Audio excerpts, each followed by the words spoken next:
Welcome welcome welcome. स्वागत है आपका एक और नए वीडियो में। आज के इस वीडियो में हम एक बहुत ही ज़्यादा इम्पोर्टेंट टॉपिक के बारे में बात करेंगे, मोटापे के बारे में। आज हम बात करेंगे कि मोटापा कितना ख़तरनाक है आपके शरीर के लिए, आपके जीवन के लिए और आपके स्वास्थ्य के लिए। और आप अगर इसको यूं ही इग्नोर करते जाएंगे तो हो सकता है फ्यूचर में आपको काफ़ी सारी दिक्कतों का सामना करना पड़ सके। ठीक है। और ये जो मोटापा है ये हमारे खुद के कंट्रोल में होता है कि हम इसे आगे आने दें या फिर ना आने दें। ठीक है। तो आज का ये वीडियो का टॉपिक यही रहेगा कि हम सबसे पहले देखेंगे कि मोटापे से क्या क्या नुकसान हमारे शरीर को होता है, आपको होता है और हम सबको होता है। ठीक है। तो जब तक हम इसके नुकसान के बारे में नहीं समझेंगे गंभीरता से, तब तक हमारे दिमाग में बत्ती नहीं जलने वाली कि हमें इसे रोकने की कोशिश करनी चाहिए। ठीक है। तो अपना जीवन, अपना शरीर अपने हाथों में है। ठीक है। और यार देखो, अब समय आ चुका है भारत के और पूरे दुनिया के जो लोग हैं उनको अपने सेहत के प्रति ध्यान देने के लिए। ठीक है। और जितने भी लोग हैं हर व्यक्ति को अपने शरीर, अपने जीवन के प्रति सजग होना चाहिए मेरे हिसाब से। क्योंकि देखो यार, अगर हम अपने पहले के जनरेशन वाले लोगों की बात करें ना, तो उनकी ज़िंदगी जीने का जो आयु है वो आप देखो कितने साल तक वो जीते थे। कुछ लोग 80 साल तक जीते थे। भाई 80 साल भी बहुत ज़्यादा होता है। ठीक है। 90 साल तक जीते थे, 100 साल तक जीते थे, कुछ लोग 100 साल से भी ज़्यादा समय तक जीते थे। ठीक है। अभी भी कुछ लोग हैं जो कि पुराने जनरेशन के हैं और अभी भी उनकी आयु अच्छी खासी है। ठीक है। लेकिन आज के जनरेशन के जो लोग पैदा हो रहे हैं, जैसे हम लोग हैं, ठीक है, तो यार हम लोग का जो आयु है ना, मुझे नहीं लगता कि हम लोग 60-65 साल से ज़्यादा जी पाएंगे। ठीक है। क्योंकि मैंने अपने लाइफ में बहुत सारे लोगों को देखा है यार कि वो कोई 55 साल में ही निपट गया, कोई 58 साल में निपट रहा है, कोई 60 साल के आसपास निपट रहा है, कोई 62 साल में निपट रहा है। ठीक है। और काफ़ी सारे प्रॉब्लम्स हैं जो हेल्थ प्रॉब्लम हैं उनमें वो निपटे हैं। ठीक है।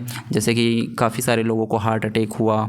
ठीक है। कुछ लोगों को ब्रेन स्ट्रोक वगैरह, जैसे दिमाग के नस में जो प्रॉब्लम आती हैं, ठीक है, वो सब चीज़। और शुगर, बीपी वगैरह तो भाई मतलब आज के डेट में हर घर में हो गया है। और इसको मतलब लोग ना इतना कॉमन बना दिए हैं कि नहीं वो तो ऐसा है कि वो तो अब सब घर में है, कॉमन है, वो तो मतलब सबको होता है, वो एक एज के बाद होता ही होता है वो।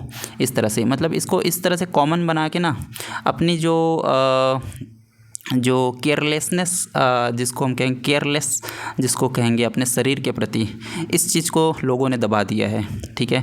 वो ये नहीं कहते कि हाँ भाई मैं केयरलेस था अपने शरीर के लिए, इस वजह से मुझे ये शुगर हुआ है या फिर ये सारी जो प्रॉब्लम्स हुई हैं ये हुआ है इस तरह से। ठीक है। वो ये कहते हैं कि नहीं वो तो एक एज के बाद है, सबको होता है, सबके घर में है, सबको होता है इस तरह से। ठीक है। तो मुझे लगता है कि अब समय आ चुका है कि हर व्यक्ति को अपने जीवन, अपने शरीर के प्रति ध्यान देना चाहिए, उसके प्रति जागरूक होना चाहिए। और देखो यार, पहले के जो लोग थे ना, जिनकी आयु जो थी वो 100 साल के आसपास थी, उससे ज़्यादा जीते थे वो। ठीक है। आज के लोगों को देखो, हम उसके आधा भी ढंग से नहीं जी पा रहे हैं। ठीक है। और वो लोग इतने अच्छे से उनका आयु इसलिए था क्योंकि वो मेहनती थे, सब मेहनत करके काम करते थे। ठीक है। आज के डेट में इंटरनेट और ये सब कंप्यूटर जितनी भी टेक्नोलॉजी सही हैं, लोगों को थोड़ा ये आलसी भी बना दिए हैं। ठीक है। और वो लोग जो खाते थे, जो चीज़ें खाते थे वो प्रॉपर नेचुरल होता था एक तरह से देखा जाए तो। ठीक है। क्योंकि यार देखो, उस समय जो लोग थे, ठीक है, उसमें पॉपुलेशन उतनी ज़्यादा नहीं थी। और अब की पॉपुलेशन को देखो कितना ज़्यादा बढ़ चुका है भाई। लोग इतने ज़्यादा हो चुके हैं ना, एकदम मतलब कीड़े मकोड़े की तरह पूरा एकदम बहुत ज़्यादा लोग हो चुके हैं। लोग शादी कर रहे हैं, भर भर के बच्चे पैदा कर रहे हैं। मतलब कोई ये नहीं देख रहा है कि भाई उनका फ्यूचर कैसा है, क्या नहीं है। बस शादी करो, बच्चे पैदा करो, इस तरह से पूरा सिनेरियो चल रहा है। और इतने ज़्यादा पॉपुलेशन हो चुका है कि पहले के जो टाइम में था कि जो उत्पादन होता था चीज़ों का, और उसका उपभोक्ता, इन दोनों का अगर हम रेशियो देखते थे तो लगभग लाइक संतुलित टाइप का रहता था, जिसकी वजह से जो उनको फूड मिलता था वो एक तरह का नेचुरल फूड मिलता था और मेहनती भी थे वो लोग, ठीक है। क्योंकि पहले की जनरेशन में इतने ज़्यादा कंप्यूटर टेक्नोलॉजी ये सब चीज़ें का उतना विकास नहीं हुआ था, मतलब विकास वगैरह हो गया रहा होगा पर उतना ज़्यादा वो लोग यूज़ नहीं करते थे या फिर उन सब चीज़ों में आए नहीं थे लोग, ठीक है। और लेकिन अब की जनरेशन में देखो पॉपुलेशन इतना हो गया है कि जो उत्पादन है वो बहुत कम हो गया है, मतलब उत्पादन कम हो गया है पॉपुलेशन के अगर रिस्पेक्ट में अगर देखा जाए तो।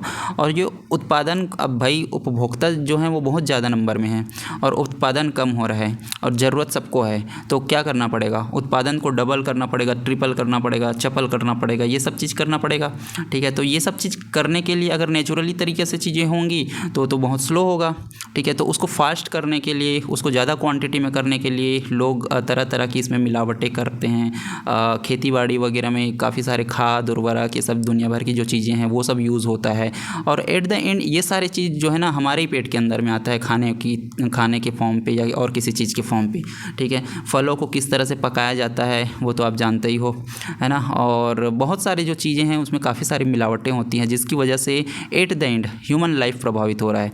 और यार हम किस तरह के विकास की बात करते हैं, ये कैसा विकास है यार, मतलब देखो विकास का मतलब मेरे हिसाब से ये नहीं होना चाहिए कि यार रोड बन गया, रोड में 4 ठो लाइट जल गया, ठीक है, मकान जो है वो पक्की मकान हो गए और 2-4 मॉल खड़े हो गए, ये सब विकास नहीं है यार। विकास तो तब मानोगे ना जब ह्यूमन जो लाइफ है वो आगे मतलब एक्सटेंड हो, लाइक जो आज व्यक्ति जो है 60 जैसे पुरानी जनरेशन के जो लोग थे वो 100 साल के आसपास लगभग जीते थे, तो आज के जनरेशन के लोगों को ना यार लाइक 120 साल 130 साल ऐसे जीना चाहिए, ठीक है। तो इस तरह से अगर उनका एज बढ़ता ना, मतलब एज बढ़ता इन द सेंस कि उनके जो जीवन जीने की जो आयु है, आयु सीमा है वो अगर बढ़ता ना, तो एक बात समझ में आती कि मानव जीवन में विकास हो रहा है चीज़ों का, ठीक है, मतलब मानव जीवन विकसित हो रहा है इस तरह से। लेकिन बजाय इसके चीज़ें घट रही है यार, मतलब सोचो कि ये पिछले ही जनरेशन की अगर मैं बात करूँ तो वो 100 साल जीते थे, अगर मैं 100 साल को ही मानूँ, वैसे तो उससे ज़्यादा भी जीते थे। लेकिन अब की जो जनरेशन है वो भाई 50-55 साल में उनका हालत ख़राब हो जा रहा है, 50-55 साल में इंसान खुद को बुढ़ा महसूस कर रहा है कि मैं बूढ़ा हो गया हूँ इस तरह से, ठीक है। लेकिन फ़ॉरेन के लोगों को आप जाके देखो, फ़ॉरेन के लोगों में जैसे जापान के लोगों को, वो भाई 70-80 साल के लोग वहाँ पे साइकिल चला रहे हैं, काम कर रहे हैं, ठीक है, मेहनत का काम कर रहे हैं और एकदम मतलब एकदम चंट हैं भाई वो लोग। ऐसा नहीं है कि उनमें कोई दर्द तकलीफ़ होगा लोगों के में, वो तो थोड़ा बहुत आएगा ही आएगा, लेकिन वो लोग को देखोगे ना तो ऐसा नहीं लगता कि यार उनको कोई प्रॉब्लम हुआ है, वो बहुत अच्छे से ज़िंदगी जीते हैं। यहाँ के लोग 60 साल में अपने आप को बुढ़ा घोषित कर देते हैं भाई, 60 साल में हम बूढ़े हो गए भाई, अब हम कुछ नहीं कर सकते, अब हमारा बच्चे करेगा, इस तरह से मेंटलिटी है। मतलब मानसिकता भी लोगों की इतनी ज़मीन के अंदर जा चुकी है, ठीक है। एक तो खान पान में भी तो है ही हम लोग, और मानसिकता भी एक तरह से देखा जाए तो भी हमारा ज़मीन के अंदर में घुसा हुआ है, ठीक है।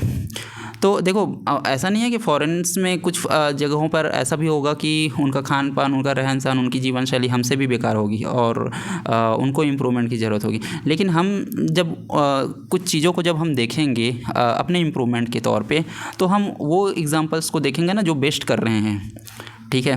तो उनको एज अ एग्ज़ाम्पल, उनको एज अ इंस्पिरेशन करके हम अपनी लाइफ इम्प्रूव करेंगे, हम अपनी लाइफ सुधारेंगे, ठीक है। तो ऐसा नहीं है कि बाहर जो लोग हैं वो नहीं होंगे, वो उनमें से भी कुछ होगा, लेकिन हम उन लोगों को देखेंगे जिनसे हमको इंस्पिरेशन मिले, जिनसे मतलब हम अपने जीवन में उनसे सीख कर एक तरह से कह सकते हो, या उनसे प्रेरित होकर हम अपने जीवन शैली को सुधारें।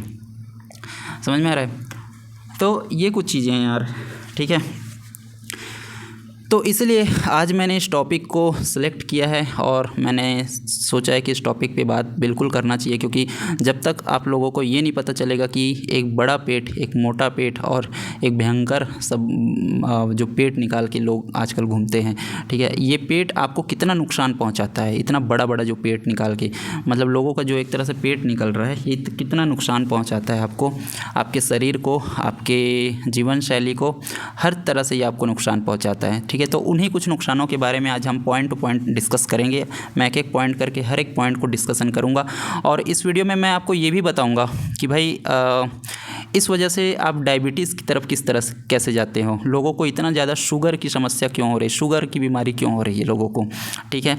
तो इसके बारे में भी हम बात करेंगे। तो बने रहिए इस वीडियो में, आपको इस वीडियो में काफ़ी कुछ सीखने को मिलेगा और इस वीडियो को देखने के बाद हो सकता है आप भी अपने जीवन शैली में अच्छा डाइट अपना इम्प्रूवमेंट करें, अपना जीवन शैली को अच्छा बनाएं और वर्कआउट वगैरह पे ध्यान दें, ठीक है।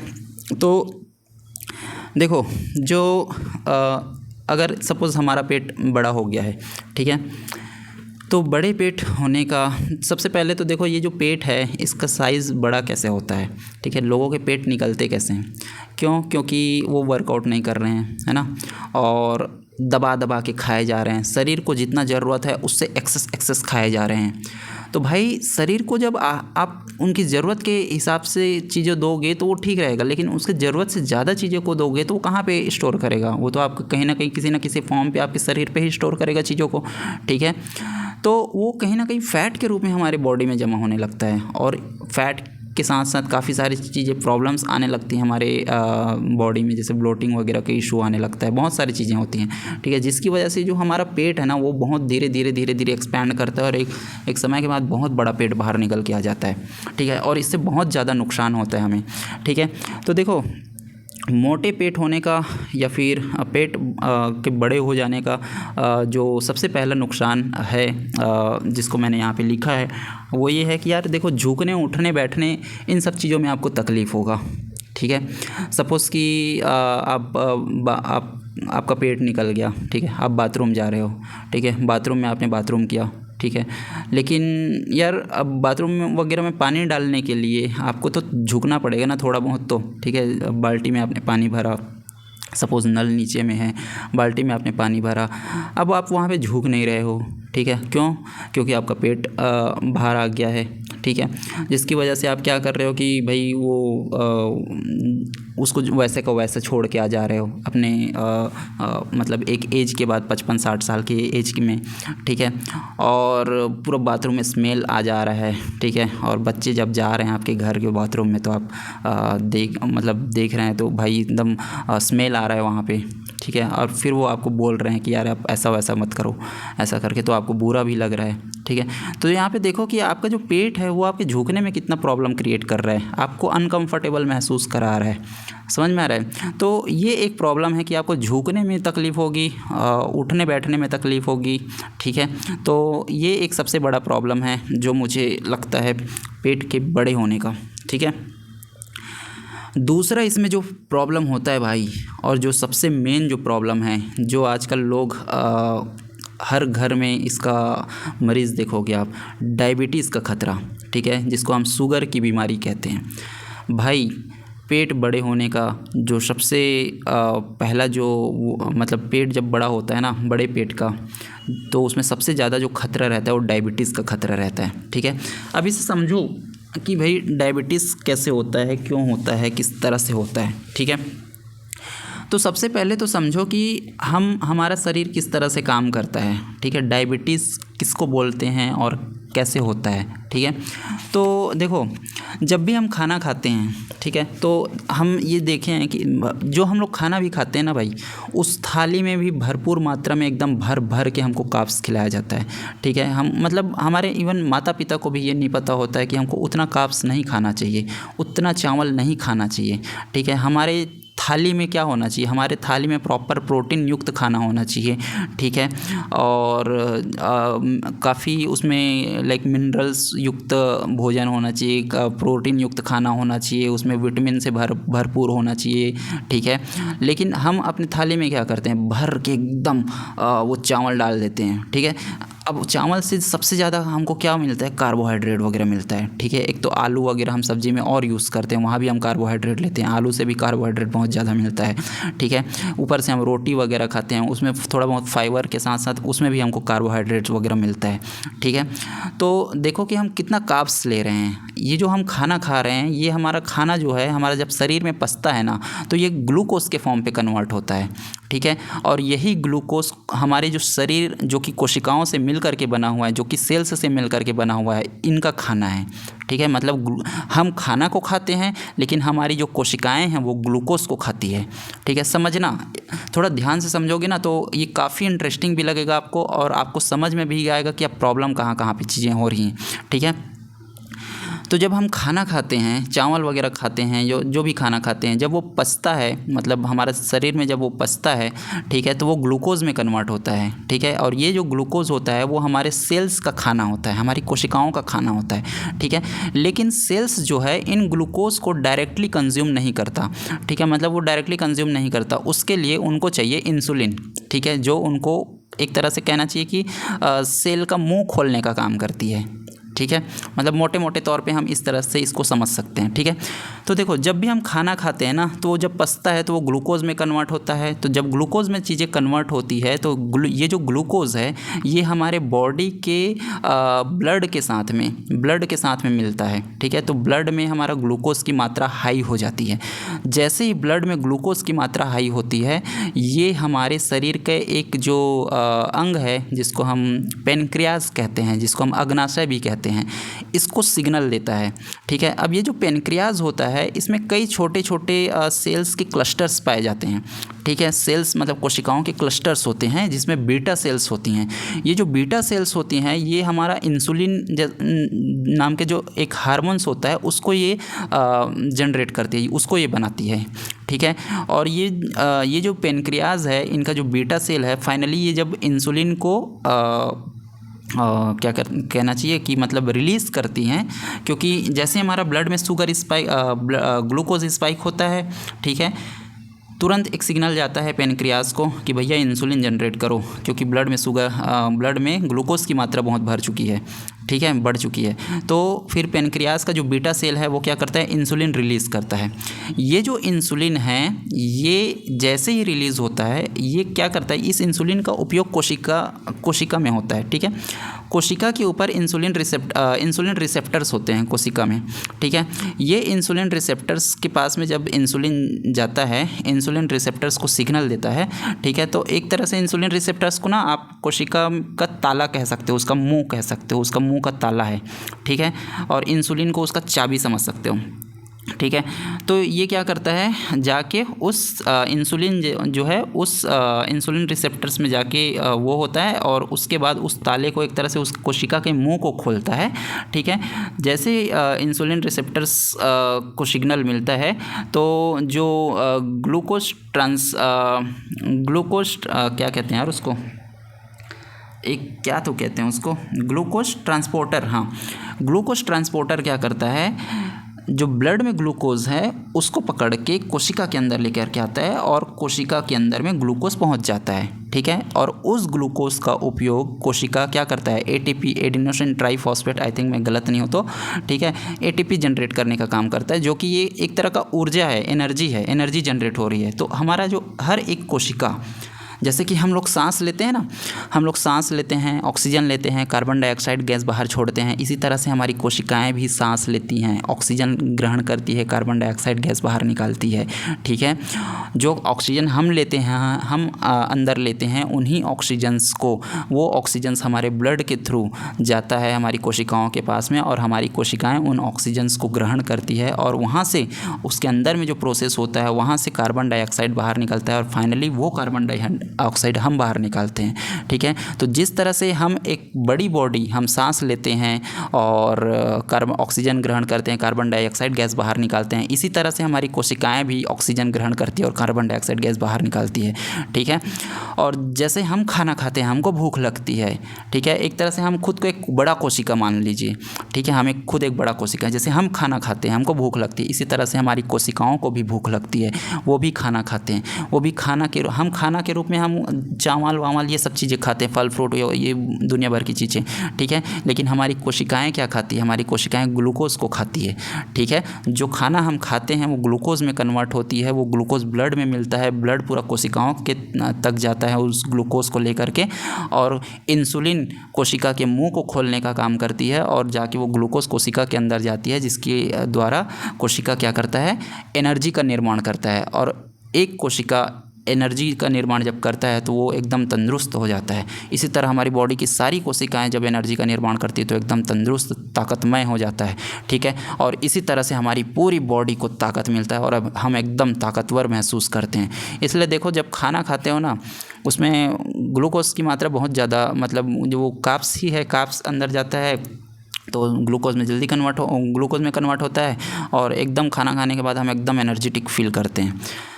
समझ में आ रहा है? तो ये ज़्यादा कार्ब्स खाने की वजह से हमको बहुत आलस भी आता है, ठीक है। लेकिन हम क्या करते हैं कि हम हमारे बॉडी को जितना कार्बोहाइड्रेट की ज़रूरत है, हम उससे कहीं ज़्यादा कार्बोहाइड्रेट दे रहे हैं, ठीक है। उससे तो जितना हमारे बॉडी को ग्लूकोज की नीड है ना, उससे कहीं ज़्यादा हम अपनी बॉडी को ग्लूकोज दे देते हैं, ठीक है। जिसकी वजह से क्या होता है कि जो इंसुलिन, जब पैनक्रियास जो है वो इंसुलिन रिलीज़ करता है, ठीक है, तो वो मसल्स को सिग्नल देते हैं, ठीक है।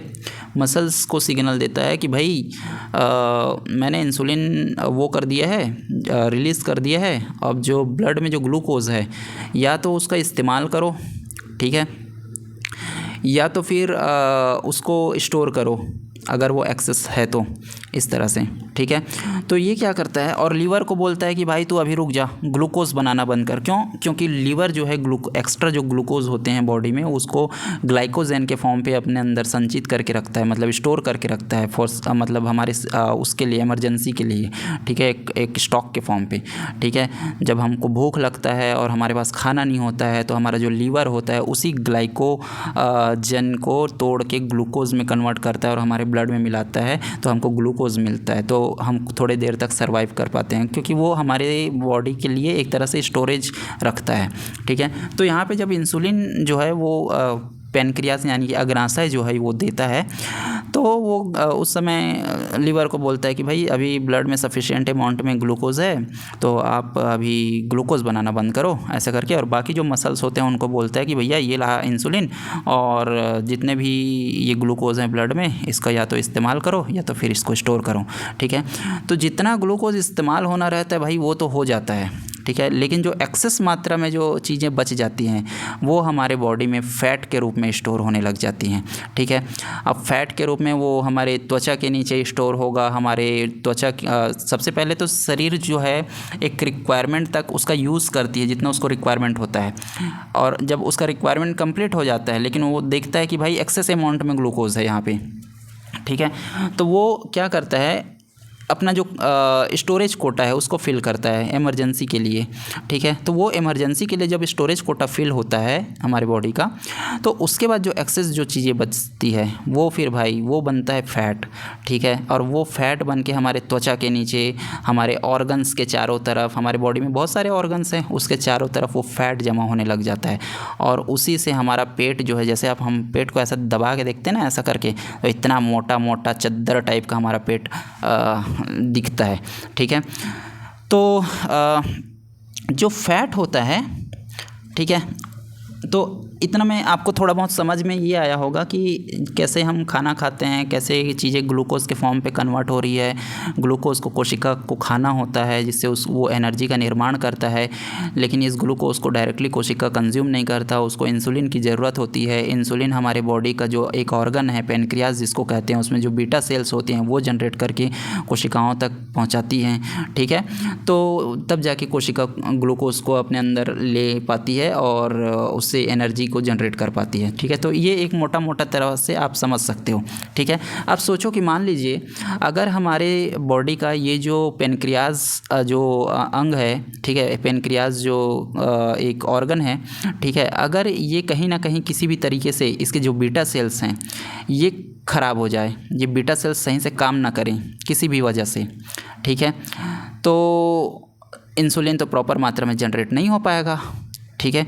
अब जब इंसुलिन ही जनरेट नहीं हुआ, मतलब चाबी ही जनरेट नहीं हुआ, तो कोशिका का ताला कौन खोलेगा भाई। अब कोशिका का ताला नहीं खुल पाएगा तो फिर जो ग्लूकोज़ है वो कोशिका के अंदर नहीं जा पाएगा, तो ग्लूकोज़ का लेवल जो है वो हमारे ब्लड में बढ़ता चला जाएगा। और यही जो ग्लूकोज़ का लेवल जो ब्लड में बढ़ता चला जाता है, इसी को हम कहते हैं कि हमारे ब्लड में शुगर ज़्यादा हो गया है। ठीक है, जब हम उस समय ब्लड टेस्ट कराते हैं तो उसमें हमको शुगर की मात्रा हमारे ब्लड में ज़्यादा मिलती है, ग्लूकोज की मात्रा। ठीक है, तो हम कहते हैं कि भाई हमको शुगर हो गया है। ठीक है, तो देखो ये जो ब्लड में ग्लूकोज की मात्रा है ये जनरल तौर पे कभी कभी तो हर इंसान, सामान्य इंसानों के में भी बढ़ते रहता है, बढ़ते घटते रहता है। लेकिन एक समय के बाद में जब हमारा जो पेनक्रियाज है उसके जो बीटा सेल्स हैं वो प्रॉपर ख़राब हो जाते हैं, वो प्रॉपर इंसुलिन नहीं जनरेट कर पाता जितना शरीर को इंसुलिन की ज़रूरत है लंबे समय से। ठीक है, तब जाके हमारे ब्लड में हमेशा ग्लूकोज की मात्रा बढ़ी रहती है, और तो हमको उससे फिर अलग अलग प्रॉब्लम्स आने लगते हैं। जो शुगर जब इंसान को होता है ना, तो उसको जो जो प्रॉब्लम्स आने लगते हैं, जो जो सिम्टम्स आने लगते हैं वो हमें महसूस होता है।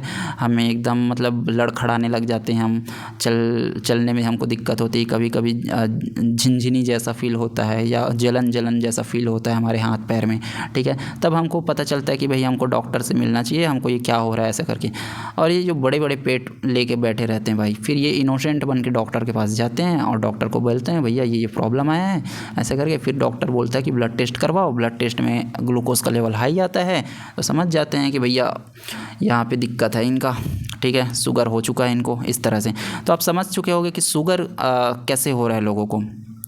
ठीक है, तो इसी के बिहाफ पे हम आगे चलते हैं और बात करते हैं कि तो देखो पेट के बड़े होने से फ़ैट जो हमारा एक्सेस अमाउंट में जो खाना होता है वो हमारे बॉडी में इधर उधर जो जमा होने लगते हैं फ़ैट के रूप में।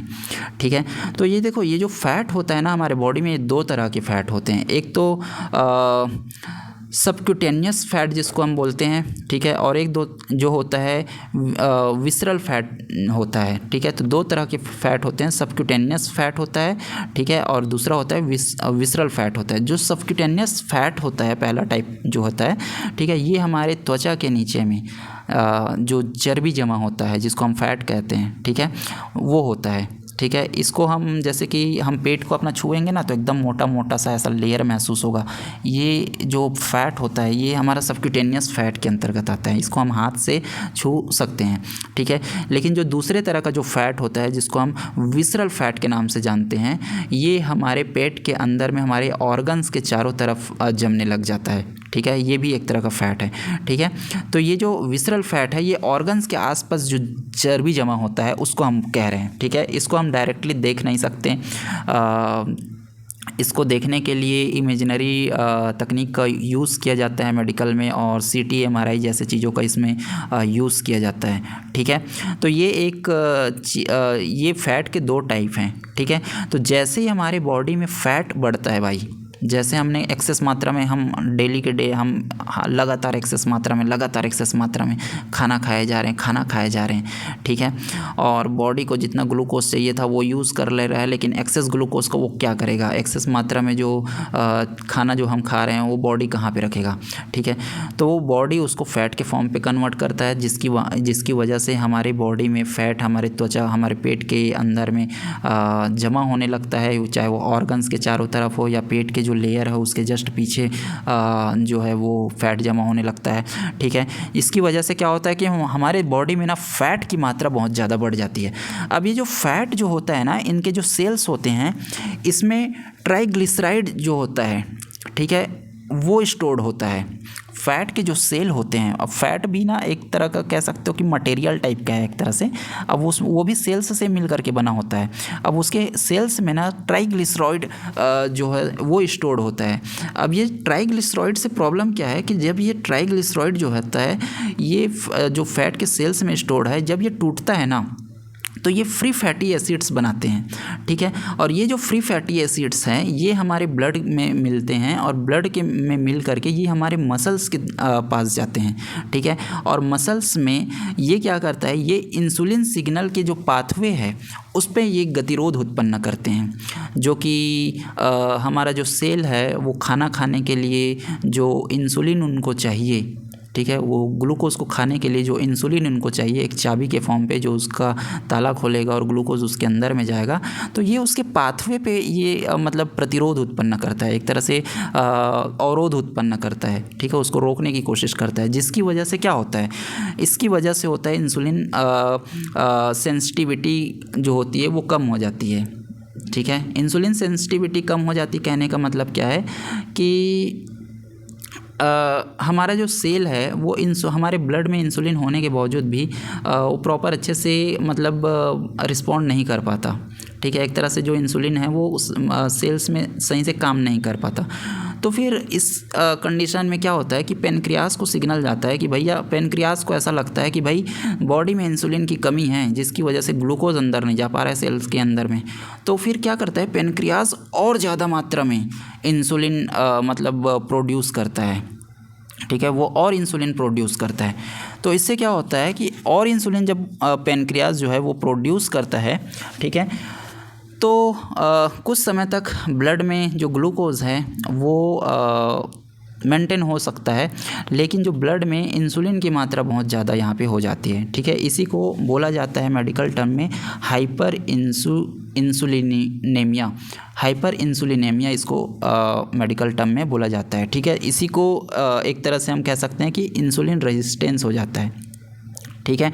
मतलब कि देखो,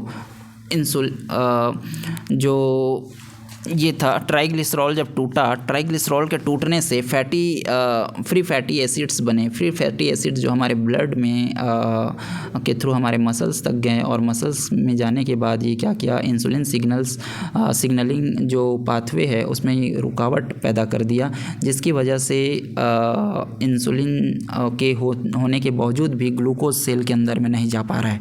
मतलब चाबी है लेकिन ताला फिर भी खुल नहीं पा रहा है भाई, ठीक है। तो इसके मतलब इसको सॉल्व करने के लिए क्या करता है, पेनक्रियास को लगता है कि भैया सिग्नल काम नहीं कर रहा है, तो पेनक्रियास को लगता है कि और इंसुलिन बनाया जाए, ठीक है। तो पेनक्रियास अपने बीटा सेल्स के माध्यम से और इंसुलिन प्रोडक्शन बढ़ा देता है। तो जो हमारे ब्लड में जो हमारी बॉडी में इंसुलिन का मात्रा बहुत ज़्यादा हो जाता है, ठीक है। और जो हमारा ग्लूकोज का जो लेवल है वो कुछ समय तक नॉर्मल हो सकता है इससे, ठीक है। लेकिन ब्लड में जो इंसुलिन की मात्रा जो ज़्यादा हो जाती है, इसी को हम कहते हैं हाइपर इंसुलिनेमिया, ठीक है। ये मेडिकल टर्म में इसको बोला जाता है, ठीक है।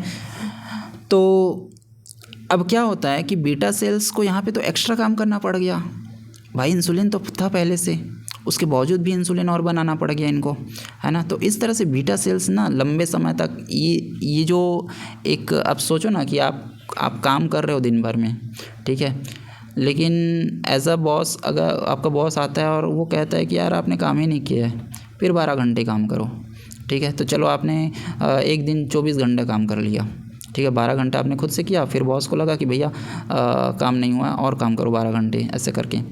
लेकिन क्या होगा कि अगर बॉस हर दिन ये आपके साथ करे, तब तो दिक्कत हो जाएगा, है ना।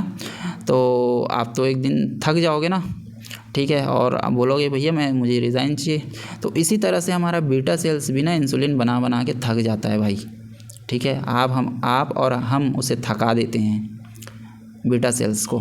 तो इससे क्या होता है कि हमारा जो पेनक्रियाज है एक तरह से वो ख़राब होने लगता है, उसके बीटा सेल्स नष्ट होने लगते हैं। और ये बीटा सेल्स बहुत इंपॉर्टेंट है, याद रखना। बीटा सेल्स ही तुम्हारा इंसुलिन जनरेट कर रहा है। अगर बीटा सेल्स ही नष्ट हो जाएगा, उसी को तुम थका दोगे बार बार ज़्यादा इंसुलिन बनवा के, तो वो जब नष्ट हो जाएगा तो प्रॉपर इंसुलिन नहीं जनरेट कर पाएगा। अब जब बॉडी में तुम्हारा इंसुलिन जनरेट नहीं होगा तो ग्लूकोज की मात्रा बढ़ेगा, ग्लूकोज की मात्रा बढ़ेगा तो तुमको शुगर होगा, समझ में आ रहा है। और जब शुगर होगा तुम डॉक्टर के पास जाओगे तो भाई हर महीना 2000-3000 की दवाई खाने के लिए बोला जाएगा डॉक्टर के द्वारा तुमको, और वो खाना ही पड़ेगा। और उस ऊपर से तुम अपनी पसंद की जो चीज़ें हैं उसको नहीं खा पाओगे, ठीक है। तो ये सारे जो प्रॉब्लम्स होते हैं, ये जो तुम एक्सेस अमाउंट में जो भर के जो खा रहे हो ना, अनाप शनाप बहुत ज़्यादा जो कार्ब्स ले रहे हो, ठीक है, ग्लूकोज की मात्रा एकदम ब्लड में और एकदम बढ़ा दे रहे हो, और हमको तो कुछ नहीं होता, हमारा पेट निकला हुआ है तो हमको भी अब कुछ भी नहीं होता, ये सब जो सीना तान के तुम चल रहे हो भाई, समय आता है ना तो सबको पता चलता है, ठीक है। तो ये जो अंदर में जो प्रॉब्लम्स चल रही है ना वो आपको अभी तुरंत पता नहीं चलता। जब प्रॉब्लम क्रिएट हो जाता है ना उसके बाद उसका जो साइड इफ़ेक्ट्स होने लगते हैं तब जाके तुमको पता चलता है, ठीक है। तो देखो अब जब हम बीटा सेल्स को ही ख़त्म कर देंगे, मतलब बीटा सेल्स से ही हमारा थक थक के मतलब ज़्यादा इंसुलिन प्रोड्यूस कर करके नष्ट हो जाएगा, तो इससे क्या होगा बॉडी में, फिर इंसुलिन नहीं बनने लगेगा। और जब इंसुलिन नहीं बनेगा तो फिर हमारे ब्लड में ग्लूकोज की मात्रा जो है वो बहुत ज़्यादा बढ़ जाएगी, और फिर हमारा जो डायबिटिक रेंज है वो प्री डायबिटिक से टाइप 2 डायबिटीज़ की तरफ कन्वर्ट होने लगेगा। और टाइप 2 डायबिटीज़ भाई बहुत ख़तरनाक डायबिटीज़ है, ठीक है। डायबिटीज़ जिस इंसान को रहता है ना उसका हाथ वहाँ थोड़ा बहुत कहीं से कट वट गया, हाथ पैर में कहीं से थोड़ा खरोच आ गया या कुछ भी हो गया तो घाव भरने में ना भाई बहुत ज़्यादा समय लगता है। अगर आपको डायबिटिक नहीं है और आपका हाथ वाथ कहीं से छोटा मोटा कट जाए, घाव आ जाए, ठीक है, तो वो तुरंत भर जाता है, कुछ दिनों में वो ठीक हो जाएगा। लेकिन जिसको डायबिटीज़ होता है ना वो और उस चीज़ को ख़राब करते जाता है, जल्दी भरता नहीं है, ठीक है। तो ये भी एक दिक्कत आता है। तो भाई जब हमारा बीटा सेल्स हमारे पैनक्रियाज का ख़राब हो जाएगा और हमारा बॉडी इंसुलिन जनरेट नहीं कर पाएगा, ठीक है, तो सेल्स खाना ही नहीं खा पाएगा। तो ऐसे केसेस में फिर लोगों को क्या दिया जाता है, इंसुलिन का इंजेक्शन दिया जाता है डॉक्टर्स के द्वारा, ठीक है। और कभी कभी तो ये इंसुलिन के इंजेक्शंस उनको इतना ज़्यादा दे जाना पड़ता है कि कभी कभी क्या होता है कि ये जो इंसुलिन की मात्रा है ना कभी कभी लोगों में ज़्यादा चला जाता है, ठीक है, जिसकी वजह से तुरंत जो होता है ब्लड ग्लूकोज डाउन हो जाता है। ब्लड ग्लूकोज तुरंत डाउन हो जाता है तो इसी को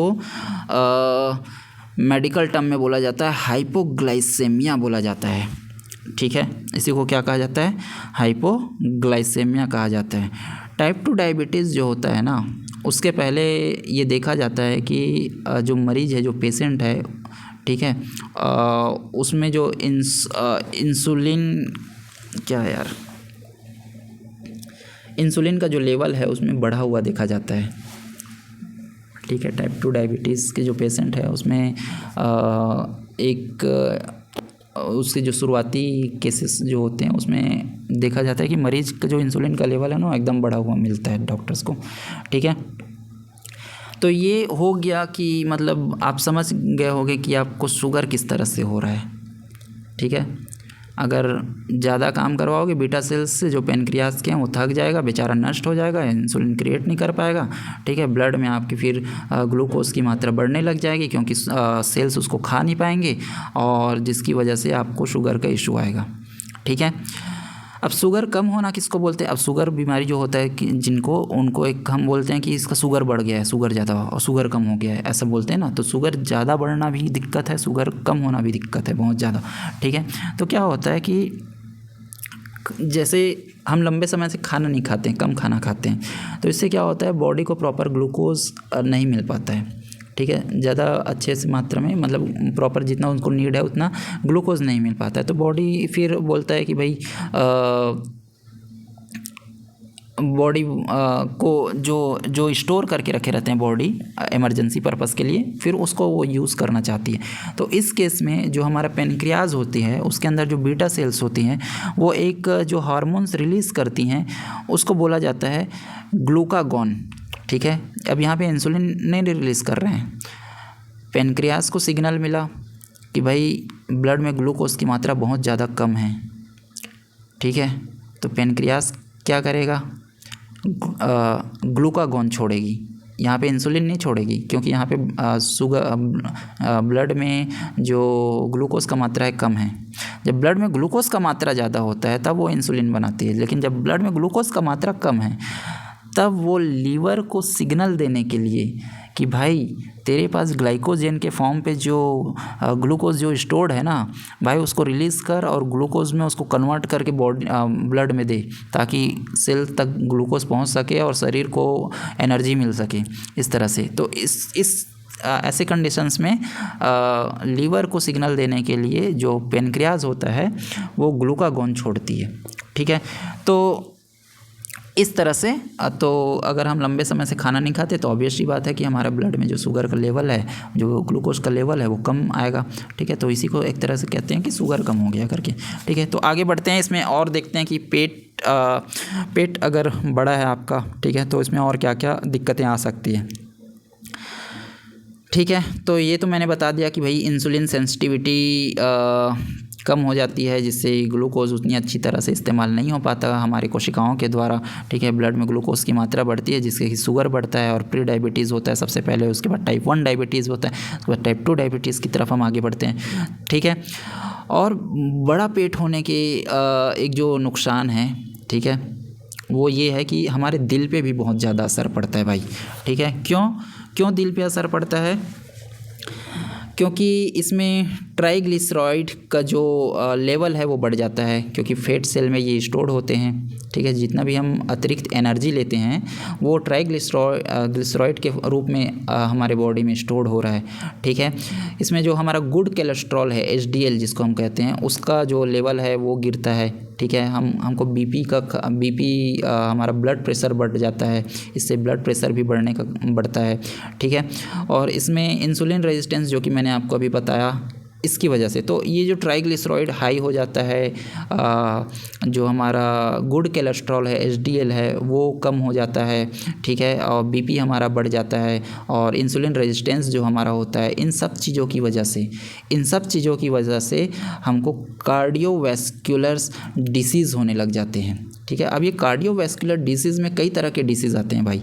इसमें आता है कि भाई हमारा जो कोरोनरी आर्टरीज़ हैं, हमारे जो हार्ट है, हमारा जो दिल है, उसमें छोटे छोटे पतले पतले नस हैं।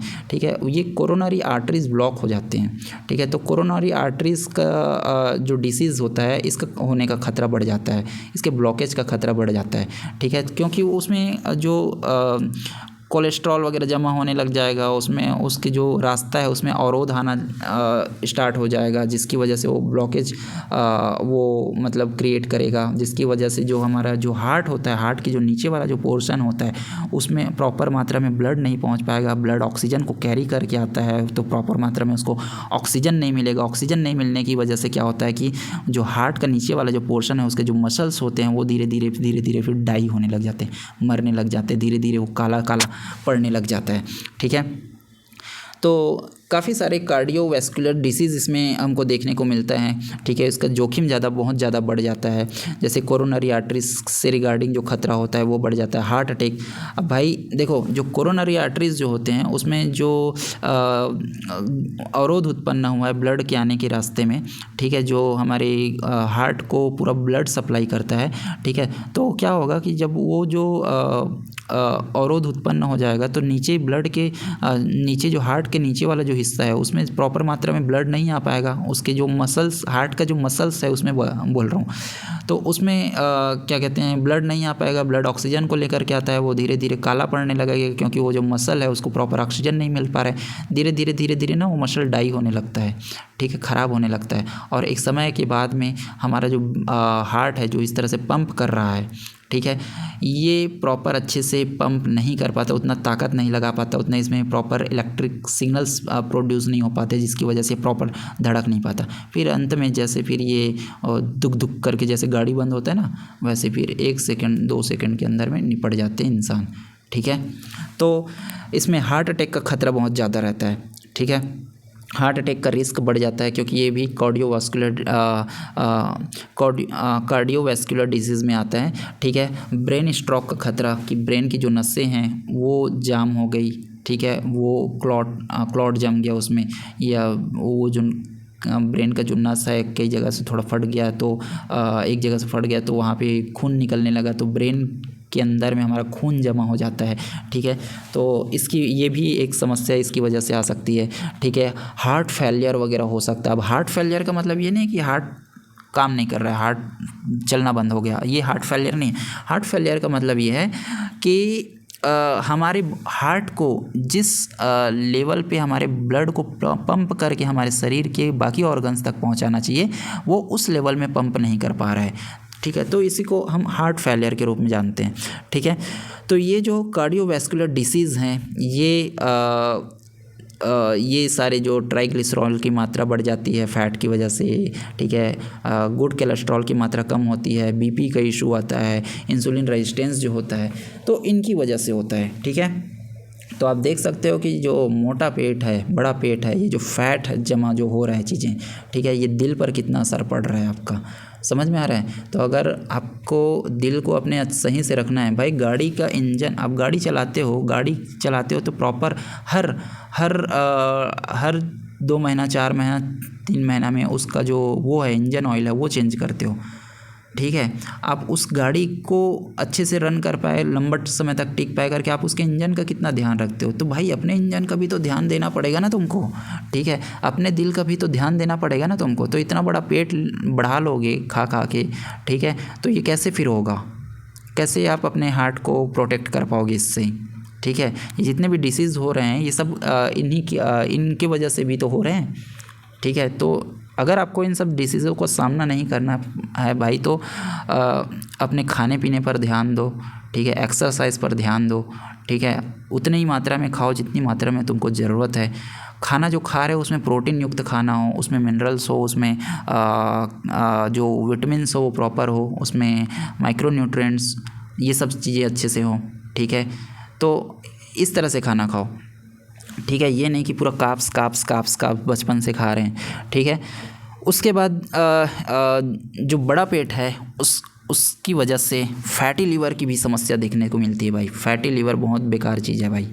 ठीक है, बहुत सारे लोगों को मैं देखता हूँ कि वो फैटी लीवर की समस्या से जूझ रहे हैं। ठीक है, ये वीडियो काफ़ी लंबा हो जा रहा है यार, 45 मिनट का हो गया, लेकिन अभी भी टॉपिक काफ़ी सारा बचा हुआ है। चलो जल्दी ख़त्म करता हूँ मैं इसको ना। ठीक है, तो फैटी लीवर का जो समस्या है ना ये बढ़ता जाता है। फैटी लीवर क्यों होता है? क्योंकि देखो हम ज़्यादा खाना, एक्सेस अमाउंट में खाना खा रहे हैं। हमारे बॉडी में जो एक्सेस अमाउंट में एनर्जी है वो स्टोर होता है, फैट के रूप में स्टोर हो रहा है। फैट स्टोरेज ज़्यादा बढ़ रहे हैं। ठीक है, अब ये फैट स्टोरेज ज़्यादा बढ़ने की वजह से क्या हो रहा है, लीवर में फैट का एक्यूमुलेशन होना शुरू हो जा रहा है, फैट जमना शुरू हो जा रहा है लीवर में। ठीक है, जिसकी वजह से क्या, और एक हमने अभी देखा कि ट्राइग्लिसराइड की मात्रा भी बढ़ती है, ये फैट वगैरह के बढ़ने से, पेट बड़ा होने की वजह से। ठीक है, तो इसकी मात्रा भी बढ़ रही है, तो जिसकी वजह से हमको ना फैटी लीवर होने के चांसेस, मतलब ये आपका लीवर डैमेज हो रहा है। और भाई लीवर जब डैमेज होना शुरू होता है ना, फैटी लीवर वगैरह जो होता है, ये स्टार्टिंग में लोगों को पता नहीं चलता। लीवर जब अच्छा खासा ख़राब हो जाता है ना, उसके बाद लोगों को समझ में आता है, जब उसके सिम्टम्स दिखाता है लीवर। ठीक है, लीवर बहुत सहनशील है भाई, वो आप मतलब काफ़ी दिनों तक वो आपके ना ये जो ख़राब खान पान है ना इसको वो झेलते रहता है। वो आपसे कहता नहीं है कि भाई मुझे ये सब पसंद नहीं है करके, वो झेलते रहता है और अंदर ही अंदर घुटते रहता है बेचारा, और अंदर ही अंदर वो ख़राब होते रहता है। फैटी लीवर होता है, फिर लीवर सिरोसिस जैसी समस्याएं हो जाएंगी। फिर लीवर जब ख़राब होता है तो भाई लोगों में पीलिया वगैरह की समस्या आने लगती है। ठीक है, और एक बार लीवर ख़राब हो गया ना भाई तो लीवर ट्रांसप्लांट में कितना खर्चा आता है पता है? 40-50 लाख रुपए लीवर ट्रांसप्लांट का खर्चा आता है। और सोचो कि आप मरीज हैं, हमको लीवर का समस्या होगा, हमको लीवर ट्रांसप्लांट कराना है सपोज़ मान लो। ठीक है, तो हम तो हॉस्पिटल में एडमिट रहेंगे ही रहेंगे, प्लस जिनसे हम लीवर हमको ट्रांसप्लांट किया जा रहा है वो भी बेचारा, उसको भी हमको हॉस्पिटल में एडमिट करना पड़ेगा, उसका भी खर्च हमको देना पड़ेगा। और एक दिन का खर्च हॉस्पिटल का 1 लाख 1.5 लाख 2 लाख रुपये आता है। ठीक है, तो और अगर हमारी बॉडी में लीवर जैसे जो बड़े ऑर्गन्स हैं ये ख़राब हो गए और हमको लीवर डोनर नहीं मिल रहा है तो शायद गवर्नमेंट का ऐसा कोई वो होता है, साइट वगैरह कुछ होता है शायद, जिसमें हमको पहले से रजिस्ट्रेशन करवाना पड़ता है लीवर डोनर के लिए। समझ में आ रहा है? तो उसको वेट करना पड़ेगा, फिर वो कब आएगा ना कब, कितने महीने से तुम कैसे झेल पाओगे भाई। मैंने देखा है एक पेशेंट को, लीवर के पेशेंट को, जब मैं हॉस्पिटल में एडमिट था। ठीक है, इसलिए मैं बता रहा हूँ भाई, बहुत ख़राब है भाई। ठीक है, तो ये चीज़ मत करो यार कि पेट वेट बड़ा के तुम खुद को महान जो समझ रहे हो, एक्सरसाइज ना करके तुम खुद को जितना महान समझ रहे हो, और ये जो अंट संट चीज़ें अननेसेसरी जितना ज़्यादा अमाउंट में तुम खाना खा रहे हो, ठीक है, भर के काप्स ले रहे हो, ये बहुत गलत कर रहे हो भाई अपने साथ में आप। ठीक है, तो अपने हेल्थ पर ध्यान देना बहुत ज़्यादा ज़रूरी है यार। तो इन्हीं सब हमारी गलतियों की वजह से तो हमारा जो लाइफ का जो पीरियड है, जो हमारा आयु सीमा है वो कम हो गया है भाई। ठीक है, और हम कह रहे हैं कि भैया हमारी तो कोई गलती नहीं है, हम तो बस जी रहे हैं, खाने के लिए चीज़ बने हम उसको खाएंगे भी नहीं क्या, ये सब चीज़ बात कर रहे हैं। ठीक है, कितना बेवकूफ़ी भरी बातें कर रहे हैं यार हम लोग, है कि नहीं। ठीक है, तो ये देखो, ये फैटी लीवर की जो समस्या है ये भी आपका पेट बड़े होने की वजह से भी ज़्यादा आता है भाई, फैटी लीवर की समस्या, क्योंकि फैट वगैरह से जो रिलेटेड चीज़ें हैं ना भाई, क्या बताऊँ मैं। ठीक है, सांस और नींद में आपको तकलीफ़ होने लग जाएगी। जब आपका फैट जमा होता है ना भाई, तो शरीर में ना अलग अलग जगहों पर फैट जमा होता है, मोटापा आने लगता है शरीर में। यहाँ पे ये जो शेप है ना गर्दन का, ये जो शेप है ये अभी प्रॉपर अच्छे से मात्रा में है। अब यहाँ पे फैट जमा नहीं है, ठीक है, लेकिन जिन लोगों का फैट जमा होता है, जो लोग थोड़े मोटे टाइप के हो जाते हैं, ठीक है, वहाँ पे इनका देखना, यहाँ वो गर्दन और यहाँ का जो मांस है वो एकदम मिला हुआ रहता है। ठीक है, ऐसे प्रॉपर एल शेप में उनका नहीं दिखेगा, उनका यहाँ पे एकदम बहुत ज़्यादा फैट दिखेगा आपको। ठीक है, और ऐसे जो लोग होते हैं ना, ज़्यादातर जो लोग होते हैं, ये जब रात को सोते हैं ना भाई, तो रात को खर्राटा रहते हैं, ज़ोर ज़ोर से खर्राटा लेते हैं, ज़ोर ज़ोर से खर्राटा लेते हैं। खर्राटा में क्या होता है कि जब हम सांस लेते हैं तो वो सांस जो है हम नाक के थ्रू तो ले रहे हैं ऐसे करके, लेकिन वो सांस हमारे फेफड़ों तक नहीं जाता भाई, वो सांस नाक के थ्रू हम लेते हैं और वो खर्राटे के फॉर्म पे हमारे मुंह से बाहर निकल जाता है। तो सोचो, आप सांस ले रहे हो, सांस में ऑक्सीजन आप ले रहे हो, लेकिन ऑक्सीजन आपके शरीर के फेफड़े में प्रॉपर मात्रा में जा ही नहीं पा रहा है। तो जब फेफड़े में ही आपका ऑक्सीजन नहीं जा रहा है, तो वो ऑर्गन्स, वो ब्लड में कैसे ऑर्गन्स तक ऑक्सीजन को भेज पाएगा? ऑर्गन्स को तो ऑक्सीजन की कमी हो जाएगी। ठीक है, तो आपके ऑर्गन्स डैमेज होने लग जाएंगे। तो ये जो खर्राटा जो लेते हैं ना, और ऐसे करके जो सोते हैं, समझना कि इनका जो हेल्थ कंडीशन है वो बहुत ख़राब है भाई, जिनको खर्राटा आता है। समझ में आ रहा है? खर्राटा सही चीज़ नहीं है भाई। खर्राटा जिनको आ रहा है, मतलब समझो कि उनका हेल्थ स्थिति ख़राब है भाई। ठीक है, क्योंकि यहाँ पे ना हमारा अंदर में, मतलब इसके अंदर में एक वो होता है, शायद कुछ बोलते हैं, मुझे उतना वो पता नहीं है। ठीक है, तो जब हम सांस लेते हैं ना, तो क्या होता है कि वो ना ऐसा नीचे दब जाता है शायद।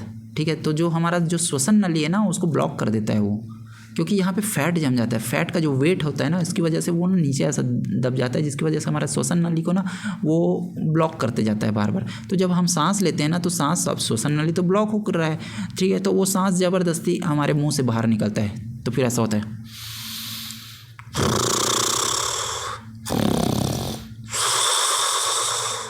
ये मतलब सांस ले तो रहे हैं, लेकिन सांस पूरा मुंह से बाहर निकल जा रहा है। तो फेफड़े में तो ऑक्सीजन जा ही नहीं रहा है। तो जब फेफड़े में ऑक्सीजन नहीं जाएगा, तो ब्लड में कहाँ से ऑक्सीजन सप्लाई करेगा वो? ऑर्गन्स तक। और जब ऑर्गन्स को ऑक्सीजन नहीं मिलेगा, तो ऑर्गन्स का क्या हालत होगा भाई? उनके जो मसल्स हैं, उनके जो टिश्यूज़ हैं, उनका क्या हालत होगा? वो तो डैमेज होना ही होना है। ठीक है, तो जो खर्राटे लेना कोई बड़ी बात वो नहीं है भाई। ठीक है, इसकी वजह से क्या होगा? आपकी नींद अच्छी नहीं होगी, आपको सुबह थकान सा महसूस होने लग जाएगा। ठीक है, दिन में आपको नींद आने लग जाएगा, आपका जो काम में जो कंसंट्रेशन है वो आप सही से नहीं कर पाओगे, आप एकदम चिड़चिड़ाहट सा आपको लगने लग जाएगा। ठीक है, आपको हेडेक होना शुरू हो जाएगा। ठीक है, तो ये भी जो मोटा पेट है, बड़ा पेट है, ठीक है, जिसमें पूरा फैट वैट भरा हुआ है, इनके साथ ही ज़्यादा समस्याएं देखने को मिलती है। ठीक है, उसके बाद जो 5वां पॉइंट है भाई, कमर और घुटनों पर अतिरिक्त भार। ठीक है, तो देखो, हम जब हमारा जो पेट बाहर निकलता है, ठीक है, बड़ा सा एकदम, ठीक है, तो उससे क्या होता है, जो पेट का जो पोर्शन होता है, उसका जो मतलब शेप होता है, वो आगे की तरफ बाहर निकलता है। ठीक है, इसकी वजह से क्या होता है कि हमारी जो बॉडी का जो पोस्चर है, ठीक है, वो इम्बैलेंस हो जाता है। ठीक है, मतलब जो जॉइंट्स हैं उन पे बॉडी का जो पोस्चर है, जो बॉडी का जो मूवमेंट है, मोबिलिटी है, इस पे ज़्यादा इम्पैक्ट पड़ता है। तो जो जॉइंट्स हैं हमारे, जो पैर के, हमारे जो कूल्हे के, ठीक है, और जो हमारे घुटने के जो जॉइंट्स हैं, ठीक है, इन पे इनका सबसे ज़्यादा लोड पड़ता है भाई। ठीक है, अब इनका जो मैकेनिज़्म है ये थोड़ा सा चेंज हो सकता है। ठीक है, जिसकी वजह से क्या होता है, जोड़ों में आपका दर्द शुरू हो जाएगा। ठीक है, आपके जांघों के जो जहाँ पे जॉइंट्स है वहाँ पे आपको दर्द शुरू हो जाएगा। ठीक है, घुटने में आपके दर्द शुरू हो जाएगा, कमर में आपके दर्द शुरू हो जाएगा। ठीक है, तो ये आपको कहीं ना कहीं एक तरह से डिस्कम्फर्ट फील कराएगा। ठीक है, जिसकी वजह से क्या होगा, अब डिस्कम्फर्ट फील करोगे तो आप एक्टिविटी करना बंद कर दोगे। अरे यार मैं नहीं जाता यार, वहाँ तक नहीं चल पाऊँगा यार, मेरे घुटनों में तकलीफ़ है। अब घुटनों में तकलीफ़ है और आपने चला नहीं, तो आप तो रुक गए वहीं पे। अब रुक गए तो इसका मतलब आपकी जो बॉडी में जो ग्लूकोज है वो सेल, भाई जब हमारी बॉडी जब काम करती है ना तो उसको एनर्जी की ज़रूरत होती है, तो सेल्स क्या करती है, ग्लूकोज को तब खाती है और उससे एनर्जी प्रोड्यूस करती है। ठीक है, अब जब आप चलोगे ही नहीं, आप सिर्फ बैठे ही रहोगे, आपको घुटने का दर्द तो चालू हो गया क्योंकि मोटा पेट तो आपने बढ़ा लिया भाई। ठीक है, अब उसकी वजह से क्या होगा, आपकी एक्टिविटी कम होगी। अब आपकी एक्टिविटी कम होगी तो आपके शरीर में हलचल कम होगा तो आपका वजन धीरे धीरे बढ़ने लग जाएगा, क्योंकि बॉडी में और फैट स्टोरेज होने लग जाएगा, क्योंकि आपने जो ग्लूकोज खाया है भर भर के वो तो भाई यूज़ नहीं कर रहे हो। ठीक है, अब वजन बढ़ेगा तो फिर से वही प्रॉब्लम्स क्रिएट होंगी, फिर से वो फैटी लीवर मतलब जो फैट जमा हो रहा है वो फिर से वो वज़न बढ़ेगा, फिर से वो पेट बढ़ना शुरू होगा। तो मतलब ये एक पूरा साइकिल की तरह चलते रहेगा भाई, समझ में आ रहा है। तो ये बहुत ही बेकार चीज़ है यार, ये जो पेट जो बड़ा, मैं अपने जो भी मेरे फ्रेंड हैं जिनको मैं पर्सनली तौर पर जानता हूँ, अगर मुझे उनके शरीर में दिखता है ना भाई कि पेट निकला हुआ है ऐसा वैसा, इवन मेरा खुद का पेट जब थोड़ा सा हल्का सा मुझे थोड़ा ज़्यादा लगता है ना, मुझे टेंशन होने लग जाता है। ठीक है, इस वजह से नहीं, ये सब चीज़ों की वजह से नहीं, मतलब मुझे ऐसे भी पसंद नहीं है। ठीक है, और ये सब चीज़ तो और बहुत ख़तरनाक चीज़ें हैं। ठीक है, उसके बाद जिनके पेट बड़े होते हैं उनको भाई सीढ़ियाँ चढ़ने में दिक्कत होती है, उनके सांस जल्दी फूल जाते हैं। ठीक है, थोड़ी देर चलते हैं सांस फूल जाता है, आप प्रॉपर अच्छे से चल नहीं पाते हो, तो ये भी आपको समस्या देखने को मिलती है। दौड़ने में इनको परेशानी होती है। ठीक है, शरीर इनको हमेशा भारी भारी सा लगने लगता है। जो फ्लेक्सिबिलिटी होती है, जब आपका पेट अच्छा रहता है, ठीक है, एकदम फ्लैट रहता है, बढ़िया सा रहता है, और जो मोबिलिटी आप कर पाते हो, जो फ्लेक्सिबिलिटी आपके बॉडी में होती है, वो इनके में अच्छे से नहीं हो पाती। ठीक है, तो ये भी एक प्रॉब्लम है यार इन लोगों का। ठीक है, जिनके पेट बाहर निकल जाते हैं, या फिर अगर पेट बाहर निकलने के, ये भी एक समस्या है। ठीक है, और जो 10वां पॉइंट है इसमें है हार्मोनल और रिप्रोडक्टिव हेल्थ पर प्रभाव इसमें पड़ता है।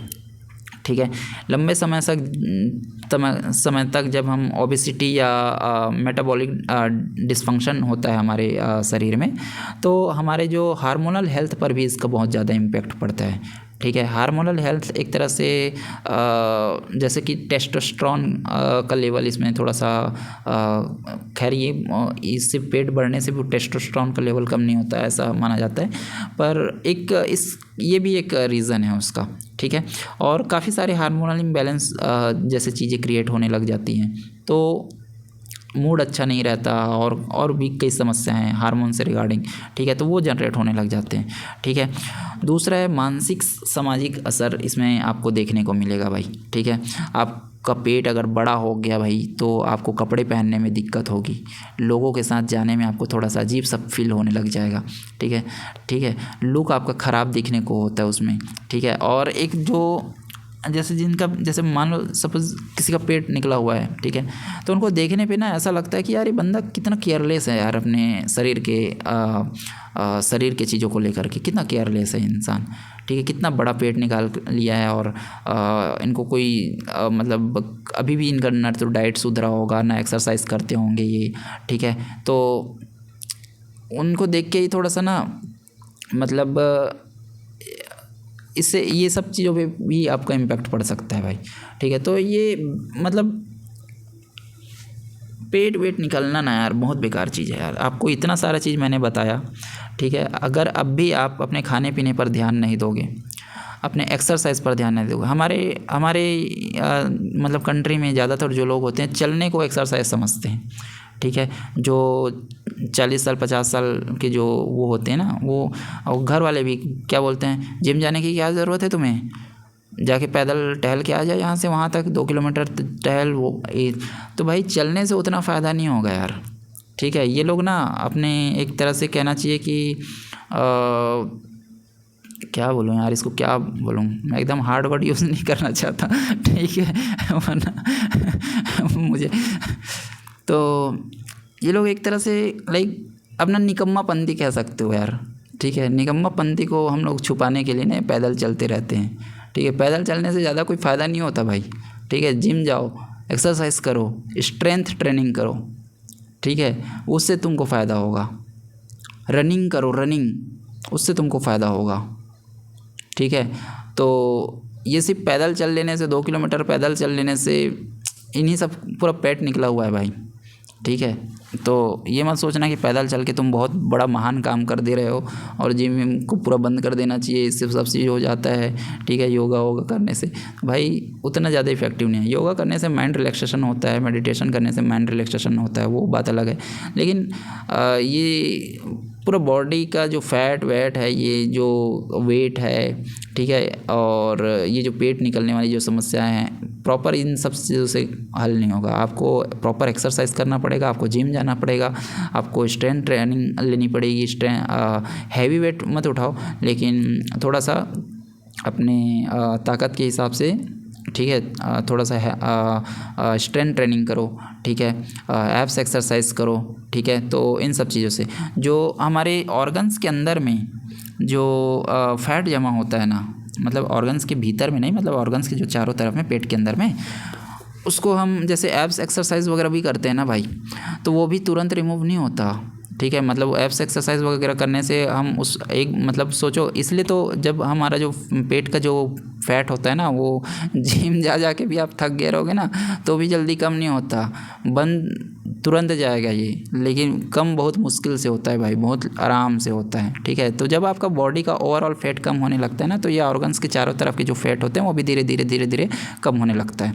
ठीक है, तो ये था कुछ इस टॉपिक में जो मुझे आपसे डिस्कस करनी थी आज की इस वीडियो में। ठीक है, तो आप नींद अच्छे लो, नींद कम से कम 8 घंटे लो। अब 8 घंटे से ज़्यादा ही आप सो रहे हो एकदम आलसी की तरह, ठीक है, तो हलचल नहीं कर रहे हो, इधर उधर दौड़ नहीं रहे हो, ठीक है, एक्सरसाइज नहीं कर रहे हो, ठीक है, और चलना को ही सब चीज़ मान के बैठे हुए हो आप, ठीक है, तो आपका तो पेट निकलने वाला ही भाई। ठीक है, इसमें कोई रोक नहीं सकता। ठीक है, पर्याप्त प्रोटीन अगर आप नहीं ले पा रहे हो, नहीं ले रहे हो अपने खाने में, अच्छा डाइट नहीं ले रहे हो, भर भर के कार्बोहाइड्रेट कार्बोहाइड्रेट, चावल चावल चावल चावल दबाए पड़े हो, और दो खाना, और है खाना, हाँ थोड़ा और दे दो ना, इतना सारा बचा हुआ है, सबको ले लो ना, हाँ दे दो सबको दे दो, और दबाए पड़े हो और खा के सो जा रहे हो, तो इससे क्या होगा, पेट में फैट नहीं जमेगा तो क्या होगा, फैट जमेगा तो पेट का ओवरऑल जो पेट जो है इतना बड़ा सा सिर्फ फैट की वजह से नहीं दिखता, उसमें बहुत ज़्यादा मात्रा फैट भी होता है, वो बात अलग है, लेकिन उसके अंदर के जो ऑर्गन्स के चारों तरफ जो फैट जमा हुआ है, जो पेट के जो त्वचा है उसके नीचे में जो फैट जमा हुआ है, प्लस ब्लोटिंग वगैरह का जो इशू है, पेट के अंदर के जो ऑर्गन्स हैं उनकी वजह से भी पेट जो है वो फैट दिखता है, बहुत मोटा दिखता है। ठीक है, तो रेगुलर एक्टिविटी करना, जिम करना, स्ट्रेंथ ट्रेनिंग करना, ये काफ़ी ज़्यादा इंपॉर्टेंट है। ठीक है, अगर ये वीडियो देखने के बाद भी आपने अपना डाइट नहीं सुधारा, आप अपने शरीर के प्रति सजग नहीं हुए, आप फिर भी आप केयरलेस बन के जीना चाहते हो, तो ये आपका इंटरेस्ट है, आप अपनी लाइफ के खुद मालिक हो, आपको इसको कैसा चलाना है, कैसे जीना है, ये आप डिसाइड करो। ठीक है, लेकिन बस मेरा ये इतना कहना था इस वीडियो के माध्यम से कि स्वास्थ्य पर ध्यान दोगे तो ज़्यादा अच्छा है यार, क्योंकि स्वास्थ्य ही एक वो चीज़ है जो आपको लंबे समय तक ज़िंदा रखती है। ठीक है, और प्रॉब्लम जब इंसान को आता है ना, तो घर वाले तो मतलब उसके साथ घर वाले भी पीसते हैं बहुत ज़्यादा। ठीक है, जो बीमार व्यक्ति है वो तो क्या हो, तो बेड में पड़ा रहेगा हॉस्पिटल में, लेकिन उसके साथ जो घर वाले परेशान होते हैं ना, वो भी बहुत परेशानी है। ठीक है, उसके बाद फाइनेंस का बर्डन जो घर वालों पर आता है, एक तो वैसे भी लोगों में बेरोज़गारी इतना है, महंगाई इतना बढ़ चुका है।